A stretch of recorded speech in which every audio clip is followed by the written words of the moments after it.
Bien, vamos a ver una línea de tiempo donde vamos a tratar de explicar 3 momentos claves en los procesos de maduración y crecimiento. Primer proceso clave es la etapa que va desde el primer año de vida hasta el 8º año de vida. En estos primeros 8 años ocurren las mayores, digamos, ganancias en el dominio y control corporal, producto de la maduración de nuestro cerebro y, en suma, de manera más específica, la maduración neurofisiológica que nuestro cerebro puede lograr, a partir de la cual el control del cuerpo, la coordinación, la conciencia corporal le van a permitir hacer cada vez movimientos más complejos y más específicos. Por esa razón, antes de que transcurran esos primeros 8 años de vida, cuando todavía la maduración neurofisiológica no ha avanzado mucho, no voy a poder aprovechar mucho para enseñar técnica. Por lo tanto, voy a utilizar habilidades preferentemente no técnicas, un bagaje motriz muy amplio, donde lo que aprenda en el agua puede ser para cualquier actividad acuática, es más, utilizar habilidades de tierra también, que podrían ser para cualquier deporte, no solo acuático, y esperar a la maduración neurofisiológica, que podríamos pensar a partir de los 8 años ya podríamos utilizar otro tipo de ejercicios, porque ya hemos logrado la maduración neurofisiológica, y entre los 8 y 13 años, 8, 14 años más o menos, podríamos sacar el máximo provecho para el aprendizaje de la técnica. Esta franja que va entre los 8 y los 14 le llamamos la fase sensible para el aprendizaje motor, lo que se llama la edad de oro. Justo en este bloque de edades donde se puede aprovechar para enseñar más rápido, con más calidad y con más especificidad la técnica. ¿Quiere decir entonces que antes de los 8 años no va a enseñar nada de técnica? No, claro que sí. En la escuelita puede haber aprendido crawl, dorso, pecho y hasta delfineo, con la conciencia de que, dado que su maduración neurofisiológica no ha terminado, ni siquiera está avanzada, la técnica que podrá lograr será muy gruesa, muy burda, poco diferenciada. Esa técnica no es transferible a la edad adulta y no es transferible a la natación deportiva. Si bien ayuda, porque crea los fundamentos psicomotores, coordinativos, para que después, una vez llegada a la maduración neurofisiológica entre los 8 y 14 años, yo pueda retomar la coordinación gruesa del crawl, dorso, pecho y transformarla sistemática y gradualmente en una coordinación motriz fina y luego estabilizarlo en la forma fina para tener una técnica consolidada. Así es como tendríamos que plantearlo. ¿Cuál es el error típico? La mayoría de las escuelas y clubes pretenden enseñar la técnica deportiva entre los 4 y 7 años para iniciar el entrenamiento de la resistencia y la velocidad a los 8 años. Con lo cual, no están aprovechando la mejor edad para la técnica porque la tienen haciendo trabajo aeróbico y desarrollaron la técnica en una fase donde todavía su cerebro no estaba listo. Con lo cual llegan con una pésima técnica y con una mala base aeróbica. Eso es parte de lo que explica el por qué la ausencia de resultados deportivos importantes en la natación latinoamericana.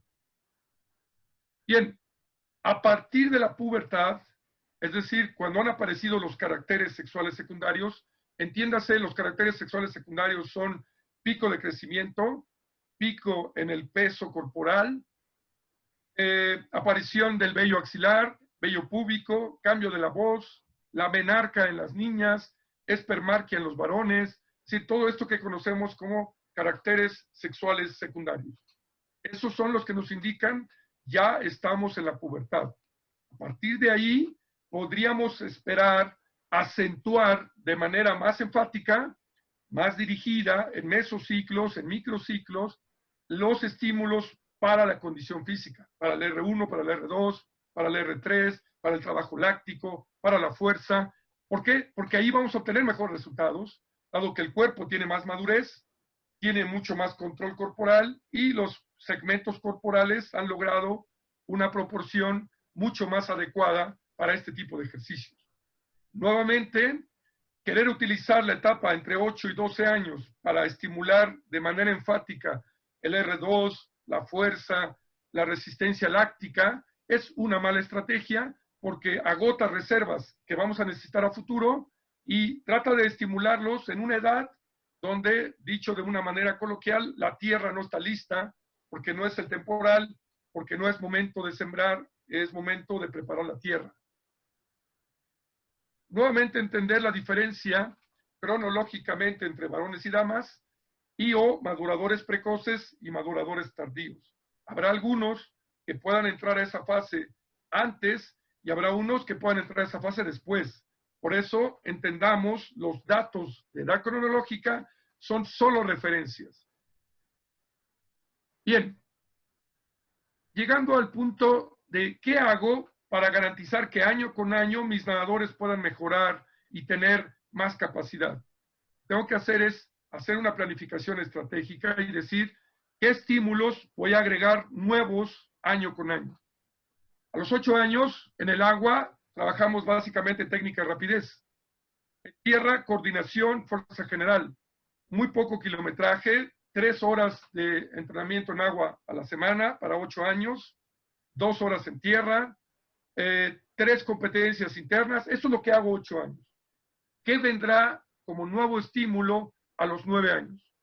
Aquí tengo otras reservas. Ustedes tienen que hacer una tarea en relación a esto, planear cómo voy a poner estímulos nuevos cada año. Esto es parte de lo que su tarea les está pidiendo. Y aquí voy a incrementar nuevos estímulos en kilometraje a los 9 y 10 años. En capacidades físicas agrego la rapidez explosiva, también el trabajo de tierra. Introduzco más el R1. Es decir, voy agregando año con año nuevos estímulos, con lo cual voy a permitir a mi cuerpo ser nuevamente, digamos, influenciado por estos estímulos exógenos para impactar en la adaptación que tenga que provocarle y con ello lograr que su capacidad de rendimiento aumente.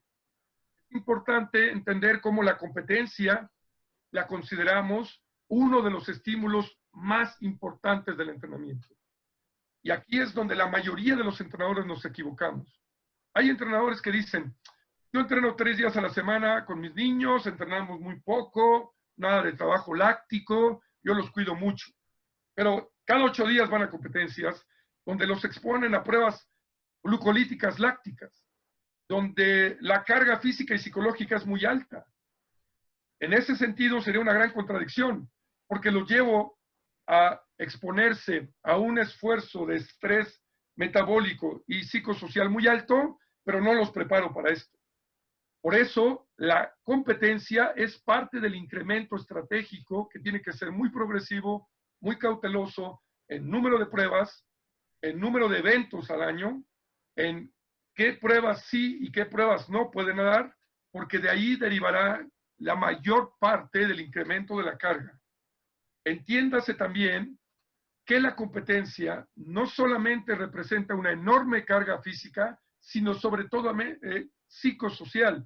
La exigencia al estrés que un niño tiene al enfrentar competencias para las que no está preparado, donde va a ir a competir con gente que tiene mucho más nivel que él, donde él se va a sentir a lo mejor que no puede competir de iguales, esto representa el mayor estrés que podamos ejercer en una persona. Y déjenme decirles que en mi experiencia, bueno, ya son 40 años en la natación, me atrevo a decirlo por esto así, he visto mucho más gente desertar de la natación, abandonarla en la competencia por un exceso de estrés psicológico que por un exceso de estrés fisiológico. Es decir, es mucho más fácil equivocarse por no dosificar correctamente la exigencia psicosocial. Si algo les debe preocupar, más que la carga física, es cómo incremento la carga psicosocial, porque ahí es donde se nos va de las manos el control. Bien, ¿cómo veríamos en la línea de tiempo los estímulos para la resistencia? Entendemos que la natación, muchos años, fue considerada un deporte de resistencia aeróbica con un alto nivel de exigencia técnica. Yo explicaba en el primer módulo que ahora entendemos la natación al revés. Es un deporte técnico con un altísimo nivel de exigencia aeróbica. La resistencia tendrá que construirse desde los 8 hasta los 25 años con ciertas pautas de orientación al trabajo de resistencia. Primera orientación es la resistencia tiene que estar orientada a la técnica. En los módulos 4, 5, 6 hablaremos mucho más detalladamente de esto. Pero les diría que el principio es muy elemental. Tú puedes nadar toda la distancia que quieras, todos los metros que tú puedas, siempre y cuando la calidad de la técnica te lo permita. En tanto tu técnica no te permita mantener la calidad, salidas, vueltas, flechas, toques, brazadas, etcétera, por hacer mayor distancia, tendrás que limitarlo y entender que solo podrás utilizar aquella distancia, aquel volumen que tu calidad técnica te lo permite. En estas edades de 8, 9, 10 años, la calidad técnica es muy precaria, por lo tanto, la distancia y el volumen serán asimismo muy limitados. De esto vamos a hablar con mucho más detalle en los siguientes módulos. Una vez que yo ya tengo una resistencia que me permite mantener calidad técnica, que al mismo tiempo que nado distancias largas, la calidad de flechas, vueltas, toques, brazadas, ¿está bien? Cada vez yo podré ir progresivamente a lo largo de los años incrementando la duración total de la serie. Si al principio, a los 8 años, una serie aeróbica dura 12 minutos, 15, 20 minutos a los 9, 20, 30 minutos a los 10 años, cuando llegue a los 11, las series aeróbicas podrán durar 40, 45, una hora, y cuando yo llegue a la categoría de 17 y 18 años, sin problema, debería ser capaz de nadar hasta hora y media en una sola serie de resistencia aeróbica. Obviamente no estoy hablando de que todos los días, ni que sea el prototipo tradicional para resistencia, pero en algún momento pudiera tener esa distancia, sobre todo si quiere ir a una prueba de aguas abiertas o si es especialista en fondo, sin problema lo podría hacer. El tercer piso sería una resistencia donde no solamente la calidad de técnica es adecuado, donde además puedo hacerlo en una duración mayor, sino que también puedo agregar algunos elementos de la fuerza. ¿Cómo los voy a agregar? A veces al principio solamente utilizando un brazo. 25 brazo derecho, 25 brazo izquierdo, 25 con los dos brazos, menor número de brazadas. Todas estas estrategias se tendrán que explotar antes de pretender usar paletas, pull buoy, lastres, que estos son característicos de las categorías 15, 16, 17 y mayores, cuando la técnica y la fuerza ya me permitan utilizar esos implementos sin el riesgo de afectar la técnica y, sobre todo, sin lesionar las estructuras anatómicas, sobre todo manguito a los rotadores, algunos cartílagos y, en general, las estructuras del hombro, los codos y las muñecas, que en edades tempranas son todavía muy vulnerables. Bien, el siguiente piso sería resistencia manteniendo la técnica todo el tramo, con algunos implementos de fuerza y cada vez buscando mejores promedios de velocidad en cada uno de los rangos de entrenamiento. Mejor velocidad en las series de R1, en las de R2, las de R3, en trabajo láctico, y todo eso en cadenita, como un efecto dominó, terminará impactando en la velocidad de competencia también, que es lo que queremos llegar a transferir desde el R1, R2, R3, transferirlo a las velocidades de competencia. Eso requiere toda una metodología. Para esto, en los niveles 2, 3 del CEFOPREA, les vamos a explicar con mucho más detalle cuando hablemos de planificación avanzada. Bien, el último piso de la resistencia es, una vez que yo ya tengo 14, 15 años y ya orienté el entrenamiento hacia ciertas pruebas, voy a empezar en las series desde R1, R2, a nadar poco a poco más porcentaje del total de kilómetros en un estilo específico o en los dos estilos más dominantes del nadador. De tal manera que a lo mejor a los 13 años una serie aeróbica de R1 tiene 30% de estilo específico y 20% en R2.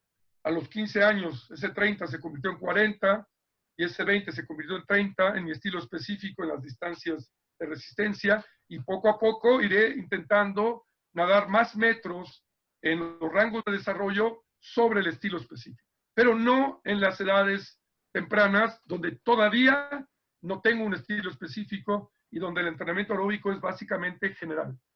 ¿Cómo se vería esto en el largo plazo? Pues básicamente así, una tendencia que va de izquierda a derecha al correr de los años, como voy a ir subiendo un piso al otro, y aquí hay que entender lo siguiente.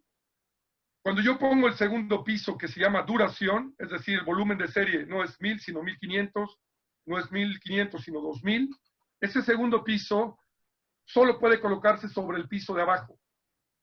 Si por lograr más metraje pierdo la calidad de la técnica, tengo que renunciar al segundo piso. Cuando pongo el tercer piso, agrego exigencias de fuerza, pero por agregar exigencias de fuerza no mantengo la distancia, no mantengo la técnica, tengo que renunciar a eso y adecuarlo. Los pisos de arriba solo se justifican si se respeta desde el primer piso, que es el más importante, que es nado en condiciones de calidad técnica. Bien, ¿cómo estructuraríamos de manera muy general el trabajo en el agua para las categorías 8, 9 y 10 años? Vamos a tener más adelante los mesociclos y ahí vamos a regresar también a este punto. Pero básicamente estructuramos bloques de 8 semanas donde vamos a tener 2 acentos en la preparación. Acentos para la preparación en tierra y en paralelo acentos para la preparación en el agua. En este caso, en tierra tenemos como prioridad número 1 la psicomotricidad. Todo aquello que sigue estimulando la coordinación motriz, control del cuerpo, orientación, diferenciación, ritmo, equilibrio, etc.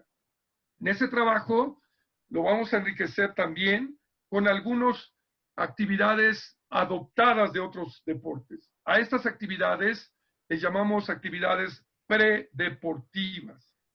Predeportivas significa, son adoptados y adaptados de otros deportes. Adopto y adapto del básquetbol, del handball, de cualquier otra especialidad y lo modifico para utilizarlo como una preparación general para mis futuros nadadores. Cada 8 semanas haremos un mesociclo cambiando el enfoque, nuevas habilidades, nuevos ejercicios, nuevas tareas. Esto mismo vamos a hacerlo en el agua. Trabajamos un bloque de psicomotricidad que entendamos el hecho de que los niños de 8, 9, 10 años estén entrenando en un equipo, vayan a competir, todavía no los hacen nadadores formados. Y no le puedo cambiar su naturaleza de niño. Su cerebro y su cuerpo siguen en el crecimiento, siguen madurando. Por lo tanto, mucho del trabajo del entrenamiento es como un refuerzo de su formación en educación física, buscando un gran desarrollo psicomotor, un gran dominio y versatilidad del cuerpo en tierra y en agua, que sobre este respaldo, sobre esta estructura, voy a ir sembrando los elementos de la natación. Pero tenemos que entender que en Latinoamérica tenemos grandes limitaciones en la educación física. Hay muy buenos maestros de educación física, pero muchas escuelas no cuentan ni con el número de clases suficientes, ni con las instalaciones, ni con el material suficiente. Por lo tanto, suficiente. Y a nosotros nos toca, como entrenadores, entender que si no vengo de una buena educación física, empezar a tejer los contenidos de la natación que son deportivos será harto difícil. Por lo tanto, aquí vamos a hacer una amalgama donde yo refuerzo los contenidos de la educación física y ahí empiezo a entretejer poco a poco los nuevos contenidos deportivos que todavía tendrán un enfoque muy general y que yo tengo que subsanar muchas de estas carencias que desgraciadamente como cultura en toda Latinoamérica todavía tenemos un gran rezago en esta parte. Y aquí vemos algunos ejemplos de los ejercicios de psicomotricidad en agua. que uno pensaría, esto es para los niños de la escuelita. Bueno, no está reñido que los niños del equipo lo hagan. No todos los días, no todo el tiempo, en algunos minutos, en el calentamiento, en el cierre, un día en especial, el viernes o el sábado, dedicarle algunos minutos a estas actividades. Esto debe ser un ingrediente fundamental de su preparación, más allá de los logros en la técnica deportiva. Todos los aspectos de psicomotricidad, de experimentación, de dominio motor, son una riqueza maravillosa que además les va a ayudar en otro sentido. Les va a ayudar a romper la monotonía que a veces la natación provoca. Ustedes saben, los que han sido nadadores, a veces lo difícil es que estar 17 años viendo una raya del mismo color, vueltas para allá, vueltas para acá, no puedo ver hacia afuera, después de los años hace muy tedioso. Esto es una buena manera de equilibrar, de agregar contenidos, de darle emociones diferentes, vivencias, interacción entre ellos, riqueza en todas las experiencias y vivencias que ellos tengan. Finalmente, los seres humanos somos seres emocionales. Si no detonamos una emoción importante, no podemos lograr lo que yo mencionaba en el primer bloque, despertar el amor por la natación. Pensemos que estos niños que están jugando ahorita aquí, los quiero mantener en el agua los próximos 17 años de su vida, sin que abandonen, sin que se aburran, sin que pierdan interés. Entonces tenemos que ser muy creativos y no permitir que los prejuicios y los estereotipos convencionales nos impidan agregar este tipo de elementos a la preparación. Bien, voy a terminar una primera parte y después me gustaría dejar algún espacio para responder algunas preguntas que me han hecho llegar, pero quisiera hacer esta reflexión que les quiero compartir a continuación. El planeta Tierra y la natación no necesitan más gente exitosa, y lo voy a poner entre comillas. Lo que necesita desesperadamente nuestro planeta, la humanidad, es gente que aprenda a ser pacifista, sanadores, restauradores, contadores de historias, gente que sepa transmitir y contagiar alegría, optimismo, ganas de vivir, actitud positiva. De eso estamos hambrientos y necesitamos millones.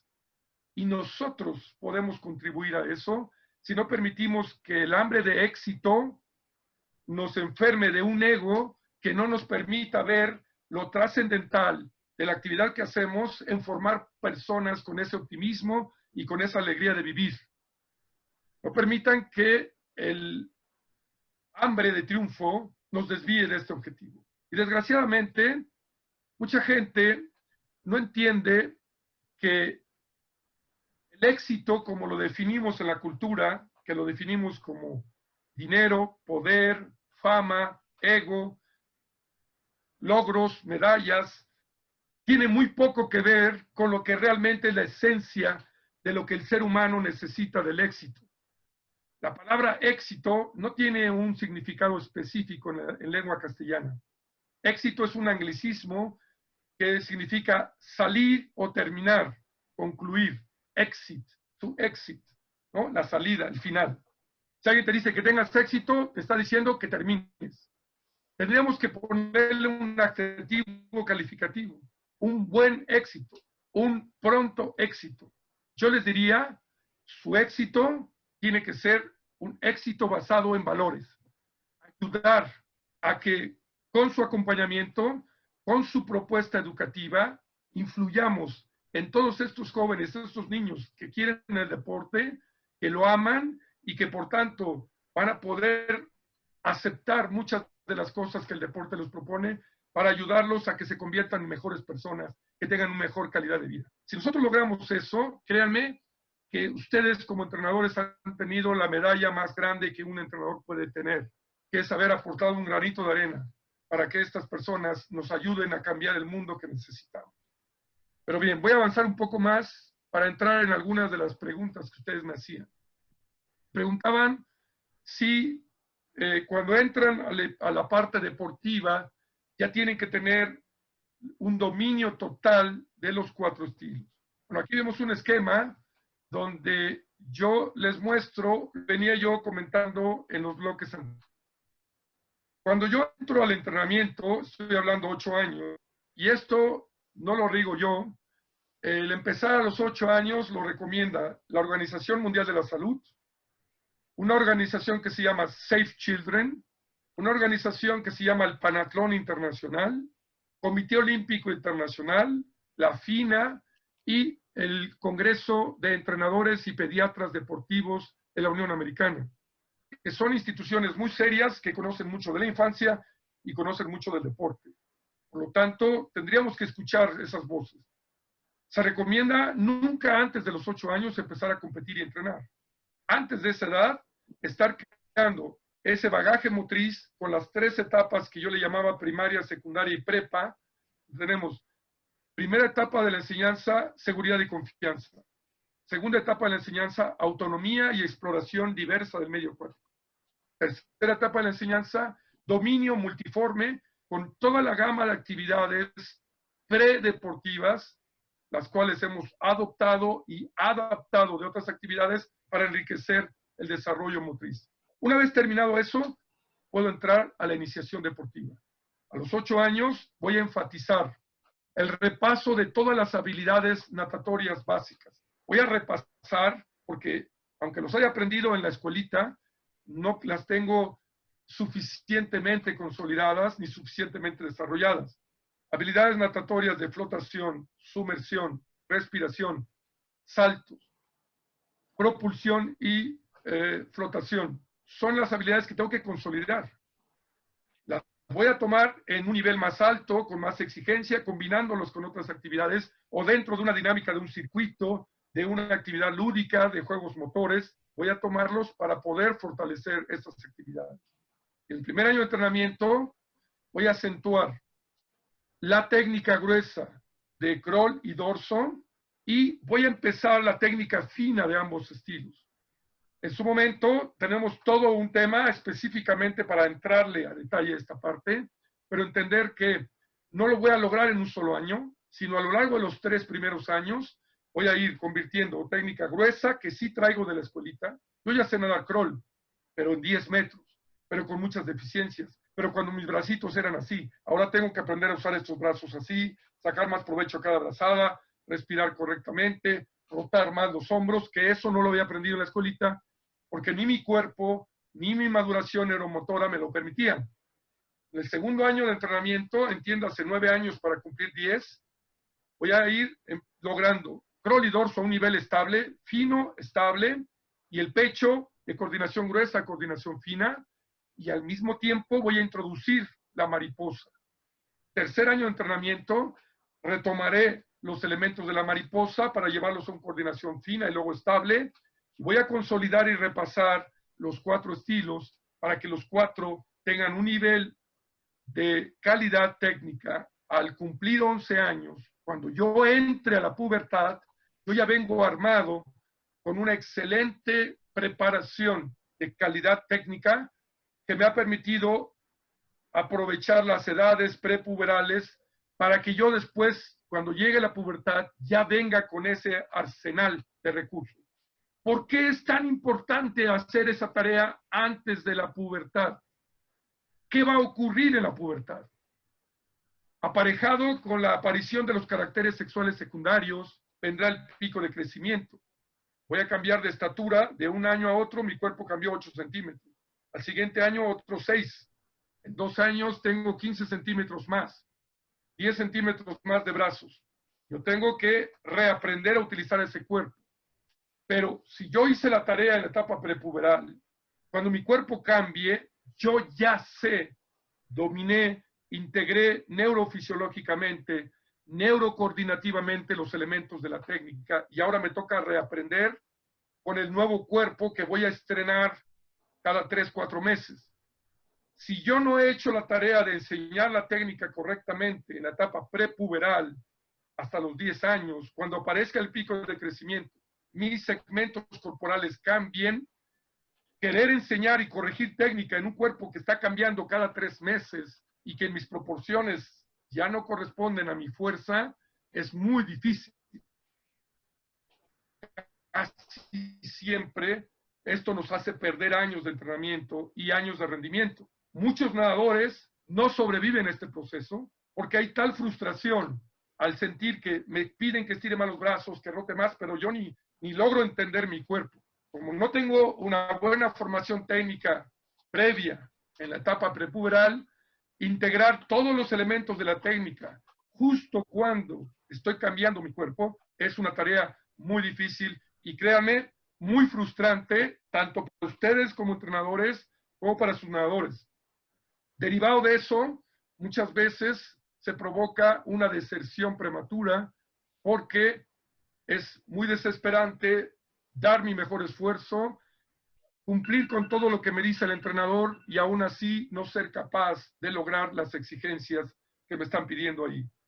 Entiéndase también que cuando hablamos de técnica, estamos hablando de flechas, vueltas, toques, cambios de relevo, salidas, delfineos, nado subacuático. Son muchísimos elementos técnicos que por lo mismo tengo que ir enfatizando algunos en un mes, después paso a otros, después paso a otros. No puedo trabajar todos por igual. Cuando entremos a la planificación de los mesos y micros, vamos a retomar este tema y les voy a explicar cómo vamos a ir sembrando objetivos prioritarios de la técnica en cada fase y con ello poder conseguir que realmente el cerebro sea capaz de interiorizar, controlar y dominar estos elementos, que si se los pongo mezclados, como a veces sucede, el lunes hago crawl, el dorso, luego el martes, el viernes hago pecho, el sábado hago combinados. Con eso lo único que consigo es que mi cerebro está tan confundido que no va a lograr en ninguno de ellos un verdadero aprendizaje y una mejora importante. Bien, eso lo vamos a seguir retomando en las siguientes sesiones. Les quiero dar algunas indicaciones importantes. Estas sesiones que no son interactivas, ustedes pueden hacer preguntas a través del chat que tenemos, el grupo. Por favor, hagan las preguntas ahí, prepararemos las respuestas y se las vamos a regresar en un video que hemos llamado webinars. Aparte, vamos a tener algunas sesiones interactivas. Mañana tenemos una sesión interactiva donde podemos alargarnos y hoy por la tarde, en las 4 de la tarde, calculamos 5:30, abrir una sesión de preguntas y respuestas. Si las pueden mandar con anticipación, mejor, porque si abrimos el micrófono, se vicia mucho el sonido para todos y hay gente que no escucha las preguntas y eso nos roba mucho tiempo.